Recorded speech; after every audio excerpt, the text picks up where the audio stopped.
Yo, welcome back to the channel. We're going to talk about the movie named Shelter with Jason Statham.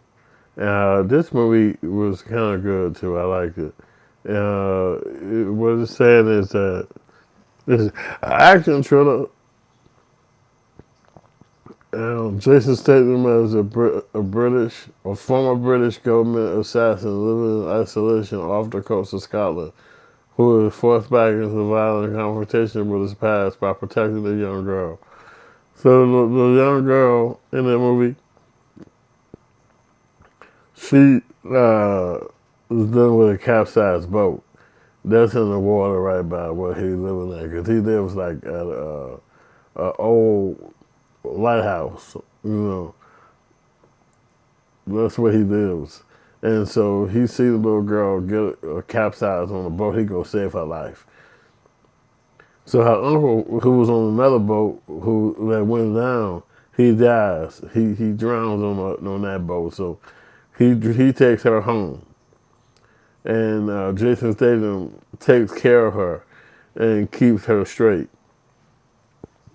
After a good uh, few days of him taking care of her, they got these surveillance cameras and all these people standing inside of this room, and they got all these cameras where you can see even his crib that's on the side of the ocean. He gets they come over there to try to kill him. So he goes in Jason Statham mode, and he's able to overcome them. It's like six dudes that come and try to kill him in the beginning, and he's able to thwart all of them. You know what I'm saying? So he's able to thwart them all, and then him and the girl go on the run, and they travel to one of his friends' house, who the police come. The son of the friend calls the police when these new people come to the house, and so he's able to kill the army that's trying to, or the police officers that's trying to come lock him up.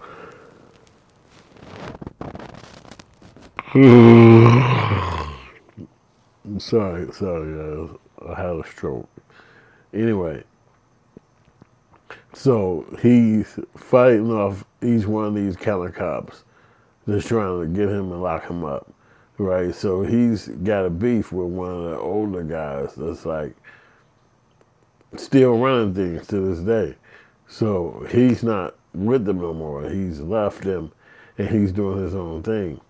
But he's taking care of this girl who had the capsized boat. So as they're trying to run and get away, they get chased. And then one guy pop out as the leader of the killers, and he really got a beef with Jason Statham.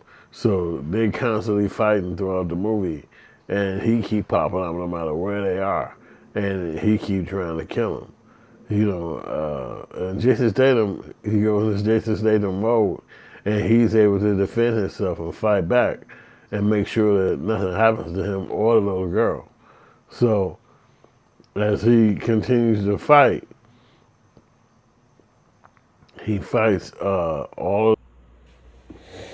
So it was basically a story where he was protecting a young white girl, and he made some enemies in the past. Those enemies in the past was not going to let him live a new life, and where he was just supporting her, and they wasn't going to do nothing. So it made him have to fight back and do a whole lot of shit.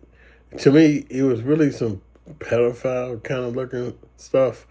The way he was having to cherish the little girl and treat her. You know what I'm saying? It wasn't well. It wasn't like a father. It wasn't like a fatherly perspective. That's what I thought it should have been. It was more like he cared for her a little bit more. we were rubbing her feet. You know, she had swallowed one of her foot during the water escapade. So it was kind of, you know, like I didn't see. And then she started crying at one point, but I don't want to leave you, don't leave me. And it was like, damn, they girlfriend and boyfriend, you know. But you know, they do that with white men, where they make them be in movies with younger kids, so that you can always see them together in real life and be like, oh, just like that movie, that guy must be protecting that girl. But that's just my take on that. So towards the end, he had to fight back and stuff. They got in the cars, and that's how they did the battles at the end in vehicles. You know, to like chasings. You know what I'm saying? So it was believable. You know what I'm saying, that he was being chased by the guy who didn't like him. You know what I'm saying? And then completely at the end, they got back in the boats. He got her to safety, or she was getting on a boat and getting up out of there. But that meant he turned around and had to fight the guy who didn't like him throughout the movie. And he even asked the guy, why are you doing this? But the guy wouldn't talk back to him. So, excuse me, he had to kill the guy. And in order for him, you know, things to go forward, you know what I'm saying? Where he wouldn't have to hide out no more and be hidden. So, he did what he had to do. Oh, excuse me. He did what he had to do. And he killed the guy who was basically trying to kill him throughout the whole movie. And then he went to the old man house who was behind everything. He was like the guy who really was making everybody go out and try to search for him. And he shot that guy and killed him. But they did it off camera, so you didn't see him fall. And where the gunshots hit him at, you just heard it, you know. So they did that trying to make it seem a little bit more obscure about what was going on, and you didn't necessarily see what his damage was to the guy who was the main guy.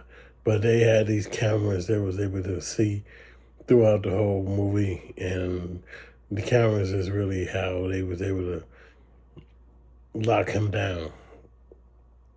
And the final scene was when he went to go get a little girl a chess piece from early in the movie. He was playing chess, and she asked him a question, and he gave her inside a brown paper bag a black queen from the chessboard.